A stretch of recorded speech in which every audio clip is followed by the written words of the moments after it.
Hello दोस्तों, आज के इस वीडियो में हम क्लास 9 के चैप्टर 3 जो आपका दिया हुआ है अपवाह स्वरूप ड्रेनिंग पैटर्न, इसके बारे में आज हम जानेंगे। इसका जितना भी चैप्टर का जो भी मुख्य ऑब्जेक्टिव प्रश्न होगा वो आज हम ऑब्जेक्टिव प्रश्न की बात करेंगे और पूर्ण चैप्टर का आपको ऑब्जेक्टिव मिल जाएगा। उसके बाद फिर आपको अभ्यास प्रश्न का ऑब्जेक्टिव मिल जाएगा। उसके बाद आपको इसका लघुत्तरीय प्रश्न का आंसर मिल जाएगा। दोस्तों, तो आप हमारे इस वीडियो को अंत तक बने रहेंगे और अगर आपको वीडियो अच्छा लगे तो आप हमारे चैनल को सब्सक्राइब भी करेंगे और शेयर भी करेंगे। तो दोस्तों, अब हम देखते हैं इसका ऑब्जेक्टिव।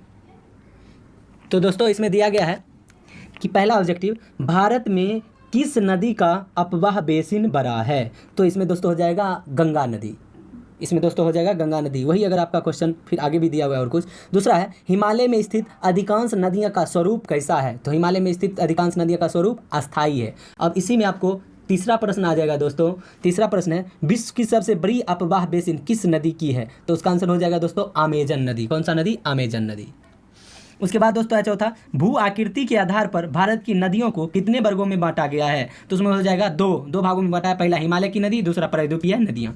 पांचवा इसका हो जाएगा। पांचवा प्रश्न है, हिमालय की दो मुख्य नदियाँ कौन कौन सी है। सिंधु तथा ब्रह्मपुत्र। कौन कौन सी है? सिंधु तथा ब्रह्मपुत्र। उसके बाद अगला क्वेश्चन है दोस्तों, हिमालय की प्रमुख नदियाँ हो जाएगा सिंधु, ब्रह्मपुत्र और गंगा। उसके बाद अगला प्रश्न, सिंधु नदी का उद्गम स्थल कहाँ है। तो इसका उद्गम स्थल हो जाएगा मानसरोवर झील, जो कि कहाँ में है? तिब्बत में। अगला प्रश्न है दोस्तों, सिंधु नदी किस दिशा में बहती है। तो पश्चिम दिशा में। किस दिशा में? पश्चिम दिशा में। अगला प्रश्न है, सिंधु नदी की सहायक नदी कौन सी है। जौस्कर, उसके बाद नुब्रा, श्योक तथा हुंजा है। उसके बाद अगला प्रश्न है दोस्तों, सिंधु नदी की लंबाई कितनी है। तो 2900 किलोमीटर है। फिर अगला प्रश्न देखते हैं। इसके बाद अगला प्रश्न है दोस्तों, सिंधु नदी का प्रवाह भारत के किस राज्य में है। तो भारत के 3 राज्य में है, जम्मू कश्मीर, हिमाचल प्रदेश और पंजाब। बाकी इसका है पाकिस्तान में है। उसके बाद है, पटना किस नदी के किनारे अवस्थित है। तो पटना गंगा नदी के किनारे अवस्थित है। अगला प्रश्न है दोस्तों, गंगा नदी का उद्गम स्थल कहाँ है। गोमुख हिमानी उत्तराखंड में है।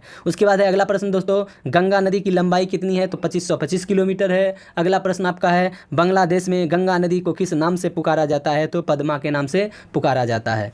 फिर उसके बाद दोस्तों अगला प्रश्न आपको आएगा, आपका अगला प्रश्न है, फरक्का के समीप, जो कि पश्चिम बंगाल में फरक्का के समीप गंगा नदी कितने भागों में बंटती है। तो 2 भागों में बंटती है। एक बंगाल की खाड़ी में चली जाती है और दूसरा बांग्लादेश में चली जाती है। एक प्रश्न दोस्तों छूट गया था, बांग्लादेश में गंगा नदी को किस नाम से पुकारा जाता है। तो पद्मा के नाम से। किस नाम से? पद्मा के नाम से। अगला प्रश्न है दोस्तों, बांग्लादेश में गंगा और ब्रह्मपुत्र नदी के संगम को क्या कहते हैं। तो गंगा और ब्रह्मपुत्र के संगम को मेघना कहते हैं। कहाँ में? बांग्लादेश में। उसके बाद अगला प्रश्न है, गंगा एवं ब्रह्मपुत्र नदी बंगाल की खाड़ी में गिरने से पहले किस विशाल डेल्टा का निर्माण करती है। तो सुंदरवन डेल्टा का निर्माण करती है। अगला प्रश्न है, 2 दिशाओं में नदियों के प्रवाह को अलग करने वाली उच्च पठारी भाग क्या कहलाती है। तो उसको दोस्त जल विभाजक कहते हैं। अगला प्रश्न है आपका कि गंगा एवं सिंधु के जल विभाजक पर कौन सा नगर बसा हुआ है। तो इसका आंसर हो जाएगा अरावली नगर। दोस्तों, अगर आपको वीडियो अच्छा लगे तो इसको शेयर करें, सब्सक्राइब भी करें। अगला प्रश्न है दोस्तों, ब्रह्मपुत्र नदी की उत्पत्ति कहाँ से हुई। तो उसकी उत्पत्ति मानसरोवर झील, तिब्बत से। उसके बाद है अगला प्रश्न, अरुणाचल प्रदेश में ब्रह्मपुत्र नदी को किस नाम से जाना जाता है। तो दिहांग के नाम से। उसके बाद अगला प्रश्न, ब्रह्मपुत्र नदी को तिब्बत में किस नाम से जाना जाता है। तो सांगपो के नाम से। उसके बाद है अगला प्रश्न आपका 24 नंबर, ब्रह्मपुत्र नदी को बांग्लादेश में किस नाम से जाना जाता है। तो जमुना के नाम से। याद रखना दोस्तों, ब्रह्मपुत्र नदी को तिब्बत में सांगपो और ब्रह्मपुत्र नदी को बांग्लादेश में जमुना के नाम से जाना जाता है। उसके बाद आपका अगला प्रश्न है दोस्तों, ब्रह्मपुत्र नदी की लंबाई कितनी है। तो 2900 किलोमीटर से भी अधिक इसकी लंबाई है। अगला प्रश्न है 26, यमुना नदी का उद्गम स्थल यमुनोगी कहाँ है। यमुनोगी। उसके बाद दोस्तों अगला प्रश्न है, यमुना नदी की लंबाई कितनी है। तो 1375 किलोमीटर। अगला प्रश्न है 28वां, यमुना नदी कहाँ गंगा में मिल जाती है। तो प्रयाग, इलाहाबाद में। उसके बाद है, घाघरा नदी उत्तर प्रदेश में किस नाम से जानी जाती है। तो सरयू के नाम से जानी जाती है। और आपका अगला प्रश्न है, कोसी नदी का उद्गम स्थल कहाँ है। तो गोसाई थान है, जो कि हिमालय में स्थित है। उसके बाद है अगला, कोसी नदी उद्गम स्थल मुख्य धारा क्या कहलाती है। कोसी नदी की जो उद्गम स्थल का मुख्य धारा वो क्या कहलाती है। तो अरुण। कोसी नदी की लंबाई कितनी है। 230 किलोमीटर। उसके बाद बिहार का शोक किस नदी को कहते हैं। कोसी नदी को कहते हैं। आपको दोस्तों अंत तक बने रहेंगे इस वीडियो में, काहे कि आपको अफवाह स्वरूप इस चैप्टर का पूरा वीडियो आपको इस माध्यम से मिल जाएगा। अगला प्रश्न है दोस्तों, नर्मदा नदी का उद्गम स्थल, तो हो जाएगा अमरकंटक। अगला प्रश्न है, नर्मदा नदी की लंबाई कितनी है? 1312 किलोमीटर। उसके बाद है 36 नंबर प्रश्न, तापी नदी का उद्गम स्थल, तो सतपुड़ा है, मध्य प्रदेश में स्थित है। उसके बाद है अगला प्रश्न, ककोलत जलप्रपात बिहार के किस जिला में स्थित है? दोस्तों तो नवादा जिला में स्थित है। उसके बाद है अगला प्रश्न, महानदी का उद्गम स्थल कहाँ है? रायपुर, जो कि छत्तीसगढ़ में स्थित है। 39 नंबर प्रश्न है, गोदावरी नदी की लंबाई कितनी है? 1450 किलोमीटर। उसके बाद अगला प्रश्न है, गोदावरी नदी का उद्गम स्थल कहाँ है? नासिक, जो कि महाराष्ट्र में स्थित है। दोस्तों बने रहेंगे ऑब्जेक्टिव में, आपको इसमें 65 प्लस ऑब्जेक्टिव आपको मिलेंगे इस चैप्टर से, और जो कि ये क्लास 9th के ज्योग्राफी का ये बहुत ही चैप्टर अध्याय 3 का ये बहुत ही महत्वपूर्ण अध्याय है और उसका महत्वपूर्ण ऑब्जेक्टिव आपको मिल रहा है। तो अगला ऑब्जेक्टिव देखेंगे दोस्तों, दक्षिण भारत में गोदावरी नदी किस नाम से पुकारा जाता है? तो दक्षिण की गंगा या वृद्ध गंगा के नाम से। उसके बाद है अगला प्रश्न दोस्तों, कृष्णा नदी का उद्गम स्थल कहाँ है? महाबालेश्वर, महाराष्ट्र में स्थित है दोस्तों।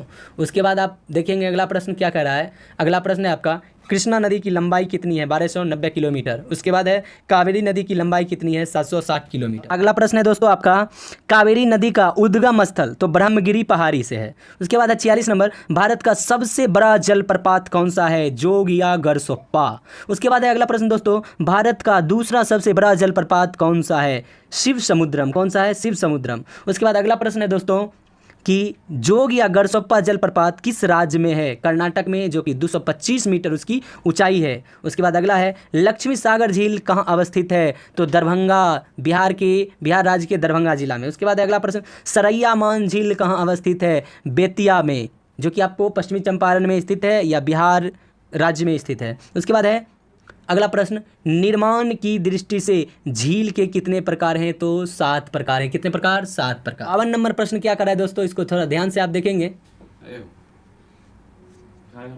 उसके बाद देखेंगे, भारत में मीठे पानी की सबसे बड़ी झील बुलर झील जम्मू कश्मीर में स्थित है। दोस्तों एक से एक आपको इंपॉर्टेंट प्रश्न मिलेगा इस चैप्टर में।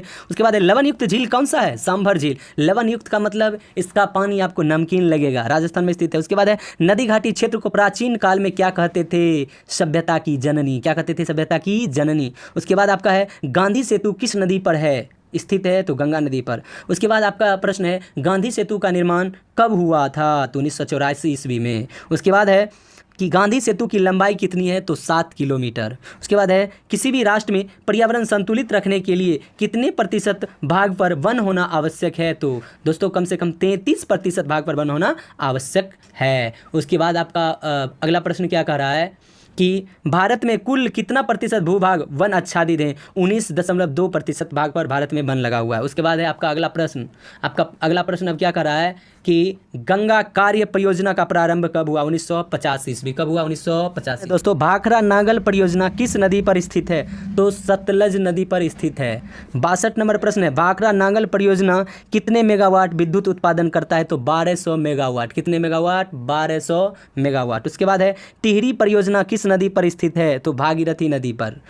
उसके बाद है अगला प्रश्न, 64 नंबर प्रश्न है आपका, टिहरी परियोजना कितना मेगावाट विद्युत उत्पादन करता है? तो 2400 मेगावाट। अगला प्रश्न है दोस्तों 65 नंबर प्रश्न आपका, एशिया की सबसे बड़ी घाटी परियोजना कौन सी है? तो टिहरी परियोजना।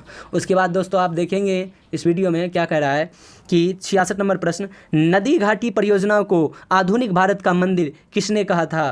तो पंडित जवाहरलाल नेहरू ने कहा था। उसके बाद आपका है 67वां प्रश्न आपका इस चैप्टर का और अंतिम प्रश्न है, भारत की सर्वाधिक प्रदूषित नदी कौन सी है? तो उसमें हो जाएगा साबरमती, माही और यमुना नदी, ये सभी प्रदूषित नदियां हैं। तो दोस्तों आप इसी प्रकार का आप किसी भी चैप्टर का ऑब्जेक्टिव अगर आप जानना चाहते हैं तो आप हमारे चैनल को निश्चित रूप से सब्सक्राइब करें और हमारे वीडियो को शेयर करें। अगर आपको अच्छा लगे तो वीडियो को लाइक भी करें। और उसके बाद हम आपको अगले वीडियो में हम आपको इसमें जो आपका जो अभ्यास प्रश्न दिया हुआ है उसके साथ साथ हम आपको लघुत्तरीय प्रश्न भी बताएंगे।